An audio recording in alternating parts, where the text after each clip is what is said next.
దేవునికి స్తోత్రం. ఈరోజు వాక్య ధ్యానాంశం యెషయా గ్రంథం 49వ అధ్యాయం 10వ వచనము. వారి యందు కరుణించువాడు వారిని తోడుకొని పోవచ్చు. నీటి బుగ్గల యొద్ద వారిని నడిపించును. కాబట్టి వారికి ఆకలి అయినను దప్పిక అయినను కలుగదు. ఎండమావులైనను ఎండ అయినను వారికి తగులదు. చూడండి, వారి యందు కరుణించువాడు, కరుణ చూపించువాడు ఒక్కడే ఉన్నారు. ఆయన నజరేయుడైన యేసుక్రీస్తు ప్రభువు. పరలోకపు తండ్రి, పరిశుద్ధాత్మ దేవుడు, త్రిత్వం కలిగినటువంటి ఏక దేవుడు మాత్రమే కరుణామయుడు. ఆయన మనల్ని ఏం చేస్తాడంటే తోడుకొని పోవచ్చు. నీటి బుగ్గల యొద్ద మనల్ని నడిపిస్తాడంట. కాబట్టి మనకి ఆకలి అయినను దప్పి అయినను కలగదు. చూడండి, జీవ జలముల యొద్దకు మిమ్మల్ని నడిపించేదను, జీవ జలములు మీలో నుంచి ఉబుకును అని యేసుక్రీస్తు ప్రభు చెప్పుచున్నాడు. సో అలాంటి టైంలో మనకి దప్పి అయినను ఆకలి అయినను కలగదు.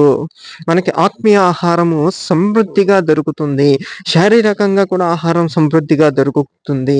ఎండ అయినను ఎండ మావులైనను వారికి తగులవు.